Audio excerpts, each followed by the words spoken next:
My name is Ethan Miller, and for as long as I can remember, people have reminded me of exactly where I stand. My dad has been the janitor at Brookside Academy for over 15 years. Every morning before sunrise, he'd pack his lunch, lace up his worn-out work boots, and head out to clean up after the kids of the wealthiest families in town.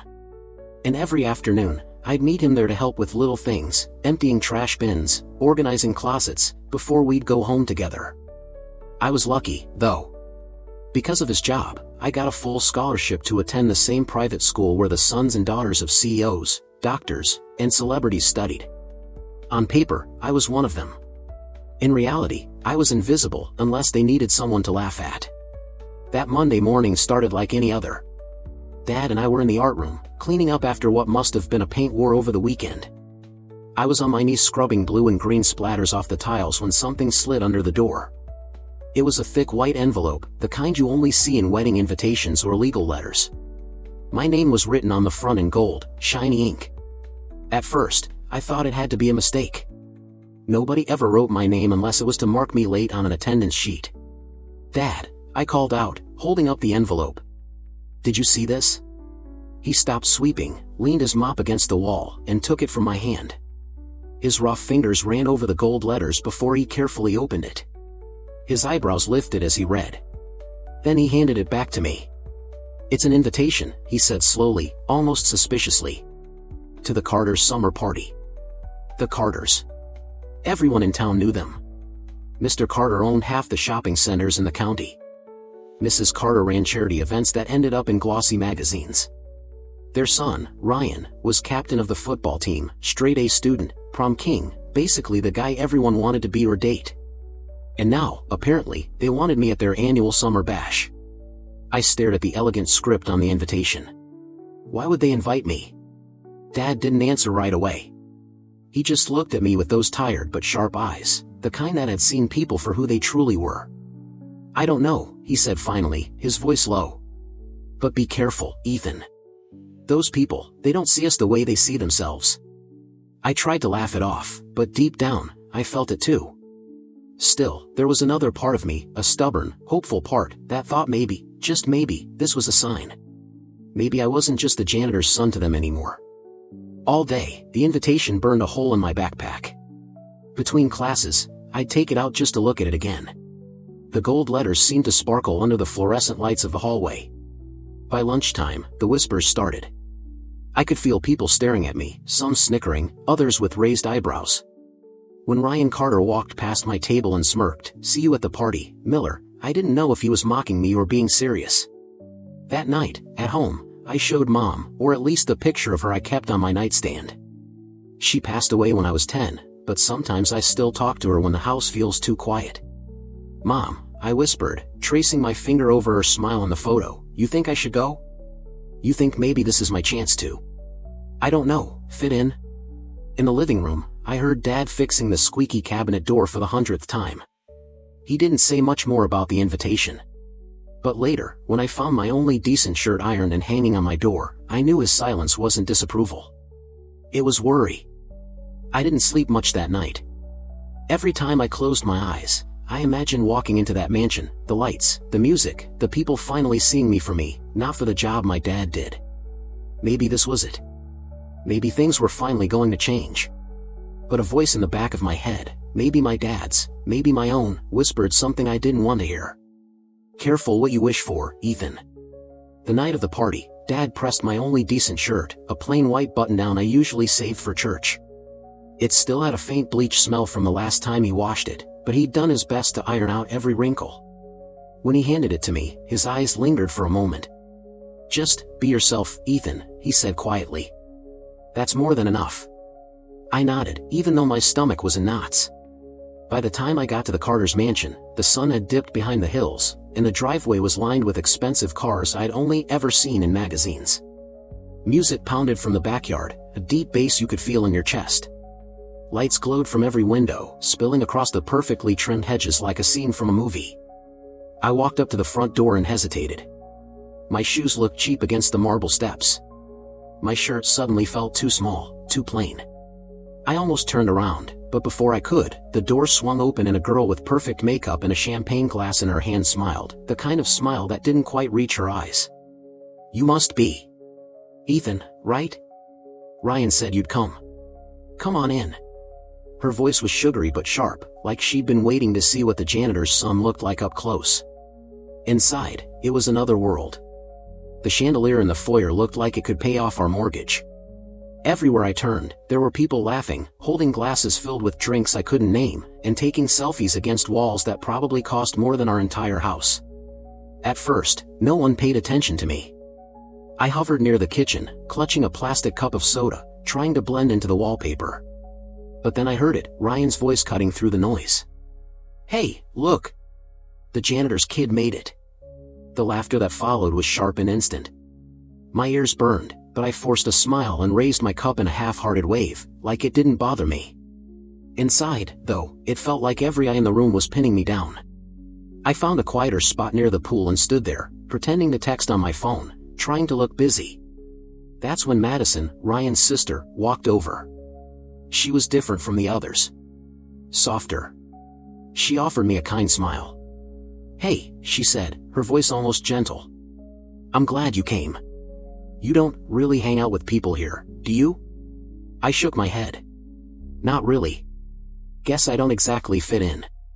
She tilted her head, like she wanted to say something, but before she could, one of Ryan's friends shouted across the yard, "Careful, Maddie. Don't catch anything standing too close." The group behind him erupted in laughter. My face burned again, but Madison just rolled her eyes. "Ignore them," she whispered. "They're idiots." For a moment, I let myself believe maybe the night wouldn't be so bad. Madison stayed there, talking to me about school, college plans, normal things. But every time I started to feel a little comfortable, someone would interrupt with another joke. "Hey, Ethan, you gonna major in mopping? Yo, Miller, need a broom with that soda?" Each comment chipped away at me, but I kept smiling. Kept laughing along, like it didn't sting, like maybe if I pretended hard enough, it wouldn't. And to you watching this story, if you're still here, listening, don't forget to subscribe to Wilson Aviary. There's more to this story than anyone at that party could have imagined, and you won't want to miss what happens next. As the night went on, the air grew heavier. The music got louder, the laughter sharper. Every time I caught someone staring, I couldn't tell if they were curious, or just waiting for the next joke. By the time I left, my soda had gone warm, my smile felt fake, and my hands wouldn't stop shaking. I walked down that long driveway toward the bus stop, the mansion glowing behind me like it was mocking me. I told myself it didn't matter. That they didn't matter. But deep down, I knew this night had changed something. And not in the way I'd hoped. I should have left that party the moment I felt out of place. I should have walked out, caught the bus home, and spared myself what happened next. But I didn't. Some part of me, the part that wanted to believe I could belong there, kept me frozen in that backyard, clutching my cup of soda like it was an anchor. It started small. One of Ryan's friends brushed past me by accident, nearly knocking the drink out of my hand. Another bumped my shoulder harder than necessary as if testing me, like I was some kind of joke they could play with. I tried to laugh it off, to blend in, but I could feel the tension building around me, like everyone was waiting for the next move. And then, it came. Ryan, standing near the pool with his perfect grin, called out, "Hey, Miller. Come here a second." For some reason, my feet moved before my brain could stop them. When I got closer, I noticed a circle of kids forming, their phones out, their faces lit with the kind of cruel excitement that made my stomach twist. "Truth or dare," Ryan said, tossing a beer bottle from hand to hand. I hesitated. "What?" "Truth or dare," he repeated, louder this time, so everyone could hear. The crowd leaned in, hungry. I swallowed hard. "Dare," I said, trying to sound confident, trying to show them I wasn't scared. Ryan's grin widened. "I dare you to jump in the pool. Fully dressed." The laughter hit like a wave. Some people clapped, others chanted, "Do it! Do it!" Someone even started recording, their phone angled right at my face. For a second, I thought about saying no. About walking out with what little dignity I had left. But then I saw Madison. She wasn't laughing. She wasn't recording. She was just watching me with this look, pity, maybe? Or sadness. Whatever it was, it made me hate myself even more. So I nodded. And I jumped. The water was colder than I expected, shocking me as I sank to the bottom. When I surfaced, gasping, the sound that greeted me wasn't cheering. It was laughter, loud, merciless, echoing off the walls of the mansion. Phones were everywhere, capturing every second. Someone shouted, "Hey, janitor boy, clean the pool while you're in there." Another voice added, "Careful, don't drown, your dad can't mop that up." I climbed out, my clothes clinging to my skin, my shoes squishing with every step. My face burned, not from the cold, but from humiliation. The videos were already being uploaded. I could see the notifications popping up on their screens. By the time I made it to the gate, Ryan had already posted one with the caption, "Janitor Jr. makes a splash." The walk to the bus stop felt like a nightmare. The night air was warm, but I couldn't stop shaking. Every step, I replayed the laughter, the flashes of light from the phones, the look in Madison's eyes. When I got home, the house was quiet. Dad was in the living room, half asleep in his recliner, the TV humming softly. He looked up when he saw me, soaked, trembling, defeated. But he didn't ask what happened. He didn't need to. He just stood, walked past me without a word, and came back with a towel. He draped it over my shoulders and said quietly, "Someday, son, someday, they'll see." I wanted to tell him he was wrong.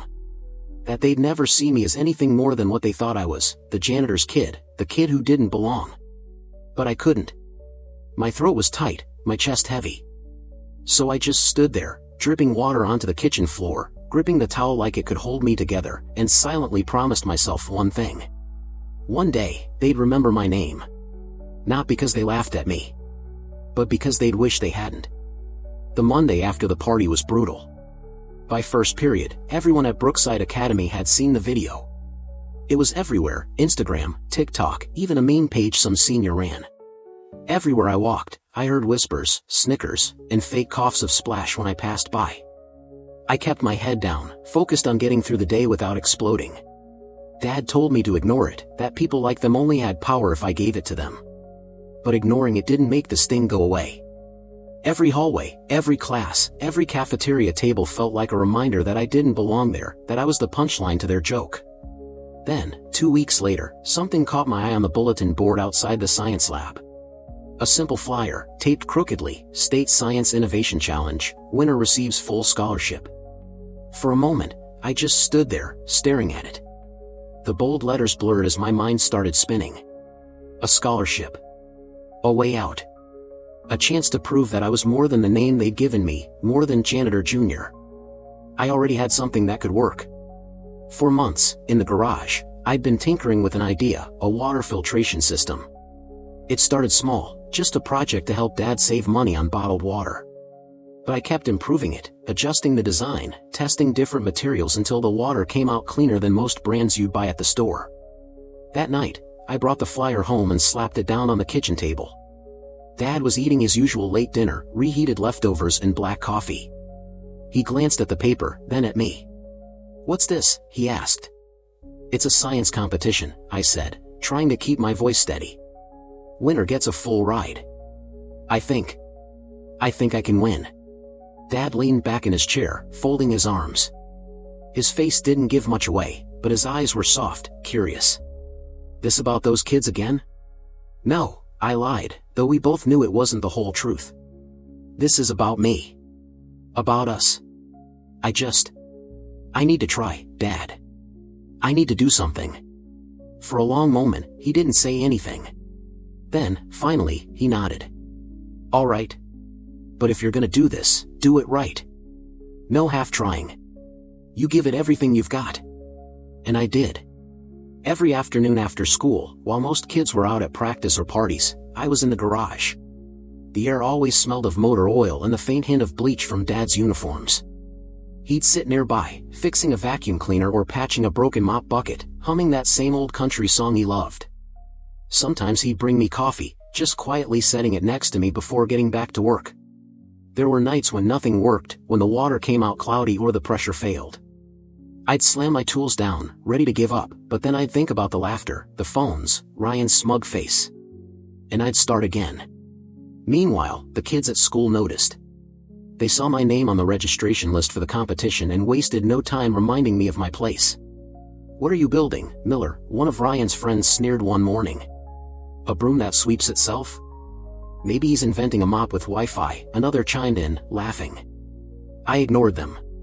Every insult, every snicker, every shove in the hallway, I let it fuel me. Late one Friday night, after weeks of trial and error, something changed. The filter worked perfectly. I poured a glass of murky water through it, and what came out was crystal clear. Dad picked up the glass, held it to the light, and then took a sip. His eyes widened. "Ethan," he said quietly, almost like he didn't want to break the moment. "You've got something special here. You know that, right?" For the first time in weeks, I allowed myself to smile, a real one. Because maybe, just maybe, this was the chance I'd been waiting for. And this time, I wasn't going to let anyone take it from me. The day of the State Science Innovation Challenge felt unreal from the moment I woke up. I barely slept the night before, my mind running through every detail of my project, every bolt, every tube, every calculation. I kept imagining what could go wrong, the system leaking, the power cutting out, the judges not caring. Dad drove me to the convention center in his old pickup. The morning air smelled like rain, and the windshield wipers squeaked with every pass. Neither of us talked much on the ride. My stomach was in knots, and Dad seemed nervous too, though he tried to hide it behind his usual calm expression. When we pulled up, I looked at the building, huge glass walls reflecting the gray sky, and felt a lump in my throat. Dad put a hand on my shoulder before I got out. "Whatever happens today," he said, "you already made me proud. You hear me, son? Already proud." Inside, the place buzzed with energy. Dozens of students from across the state were setting up their projects, robots, drones, software programs that looked like they'd been made by actual engineers. And then there was me, with my homemade water filtration system built mostly from parts I'd salvaged or bought cheap. I found my table, number 27, and started setting up. I kept my hands busy to keep from shaking. And then, of course, Ryan showed up. His family had helped sponsor the event, so naturally, he was there with a project that looked like something out of NASA, a sleek, high-tech drone complete with custom software and a polished presentation board. He smirked when he saw me unpacking my tubes and wires. "Wow," he said loudly enough for the tables around us to hear. "Did you build that in your dad's janitor closet?" "Real cutting-edge stuff, Miller." A few people laughed. I ignored him, focusing on my setup. When the competition started, the judges made their way from table to table, clipboards in hand. By the time they got to me, I'd rehearsed my explanation 100 times in my head. My voice shook at first, but as I demonstrated how the system could take dirty, bacteria-filled water and turn it into clean, drinkable water in seconds, my confidence grew. This system, I explained, could help communities after natural disasters, or even in places where clean water isn't easy to get. It's cheap, it's portable, and it works. One of the judges, a woman in a navy suit, leaned closer to inspect the setup. She asked sharp, technical questions, about filtration speed, about safety, about cost. And for every question, I had an answer. By the time they moved on, one of them actually smiled and said, "Impressive work, Ethan. Really impressive." Hours later, when they announced the winners, I stood in the back, trying not to expect anything. Third place went to a girl with a medical app. Second place went to a boy with a solar-powered generator. And then, first place, for his innovative and practical water filtration system, goes to Ethan Miller. For a second, I didn't move. My brain didn't process the words. Then Dad's hands were on my shoulders, pushing me gently forward. The applause roared in my ears as I walked to the stage. I shook the hands of the judges, accepted the plaque and the envelope with the scholarship offer, and turned toward the audience. Cameras flashed, and for a moment, I caught Dad's face in the crowd, his eyes glassy, his smile wide. When I stepped off the stage, people I'd never met came up to congratulate me. Reporters wanted to talk to me. Even a couple of college scouts handed me their cards. Ryan didn't say anything. He just stood there, his jaw tight, his perfect grin gone. That night, back in our garage, Dad and I sat in silence, staring at the plaque on the workbench. The house smelled faintly of the coffee he'd brewed when we got home, and the radio played softly in the background. "You did it, son," he said finally, his voice quiet but full of something I'd never heard before, pride, yes, but also relief. For the first time in a long time, I didn't feel like the janitor's kid. I felt like someone who belonged. Someone who had earned his place. And deep down, I knew this was only the beginning. The Monday after the competition felt different. For the first time in years, walking through the halls of Brookside didn't feel like walking through enemy territory. People weren't whispering or laughing this time. They were staring, but not in the usual way. By the second period, the news had spread everywhere. Ethan Miller wins State Science Challenge, full scholarship awarded. Someone had even printed the article from the local paper and taped it to the hallway bulletin board. Teachers who barely remembered my name were stopping me to shake my hand. Some kids I'd known for years but had never spoken to were suddenly smiling at me in the cafeteria, sliding over to make room at their tables. And then there was Ryan. He walked up to me after lunch, his perfect hair still in place, his designer jacket slung over his shoulder. He clapped a hand on my back like we were old friends. "No hard feelings, right, Miller?" he said with that fake grin. "Congrats, man. Really. You deserved it." I stared at him, trying to figure out if this was some kind of joke. But it wasn't. He was serious, or at least pretending to be. I forced a tight smile. "Thanks," I said, keeping my voice flat. But deep down, I knew what this was. He didn't respect me. He didn't suddenly see me as an equal. He just couldn't ignore me anymore. That week, things only got crazier. Colleges started calling the house. Big names, places I'd only dreamed of. They wanted to talk about my invention, about internships, about my future. Reporters came by for interviews. Dad, still in his janitor uniform, stood next to me for the photos, his arm around my shoulder, pride shining in his tired eyes. But what hit me the hardest wasn't the attention or the calls or even the scholarship. It was the assembly on Friday. They'd never held an assembly for a student's achievement before. Not for sports wins, not for academic awards, never. But for me, they packed the gym with students and faculty. The principal stood at the podium, clearing his throat before saying, "Today, we honor one of our own, a student whose hard work and determination have brought pride to Brookside Academy." When they called my name, the applause was deafening. I walked to the stage, my hands shaking but my head held high. From up there, I could see everything, the students, the teachers, even Ryan sitting in the back row with his arms crossed and his jaw clenched. And then I saw Dad. Standing by the door, still in his work uniform, mop handle sticking out of the bucket next to him. He didn't clap. He didn't cheer. He just stood there, eyes wet, watching his son being celebrated in the same building where, for years, we'd both been invisible. When I walked off the stage, plaque in hand, Dad met me near the exit. He didn't say much, just patted my shoulder and whispered, "Told you they'd see, son. Told you." That night, we sat in the garage, the plaque on the workbench between us. The house smelled of coffee and the faint oil that never left the garage air. We didn't talk about the applause or the photos or the offers waiting in my email. We just sat there, quiet, the weight of everything settling in. It wasn't just about proving them wrong anymore. It was about proving to myself, and to Dad, that we'd never been less. That no amount of laughter or whispers could define who we were. For the first time, I wasn't just the janitor's son. I was Ethan Miller. And the world was finally starting to know my name. I walked back into that mansion exactly 5 years later, but this time, I wasn't holding a cheap invitation in my hand. I was the guest of honor. The company I'd built, yes, the one born from that first internship and years of relentless work, had just signed a multi-million-dollar partnership with the very investment firm owned by the Hawthorne family. They didn't know, at first, that the CEO Ethan Cole on their paperwork was the same janitor's son they'd laughed at. But they were about to find out. When I stepped through those massive double doors, silence fell over the room. People I remembered vividly, the girls who giggled behind their hands, the guys who sneered at my second-hand suit, stared like they were seeing a ghost. I wasn't wearing a suit that cost $50 anymore. This one was tailored, sharp, the kind that spoke for itself. And beside me was Sarah, my girlfriend, who'd been my rock through everything. She smiled and squeezed my hand, whispering, "You've got this." Mr. Hawthorne, who had been so dismissive years ago, approached first. He looked older, tired even, but his polished grin was still there. "Mr. Cole," he said, extending a hand, "I can't tell you how thrilled we are about this partnership." I took his hand, held it firmly, and smiled politely. "Funny," I said evenly, "the last time I was here, I was told I didn't belong. His face froze for just a moment, and I knew he remembered. The whispers around us turned into a low hum. People were connecting the dots. Ethan Cole, the janitor's son. I didn't gloat. I didn't need to.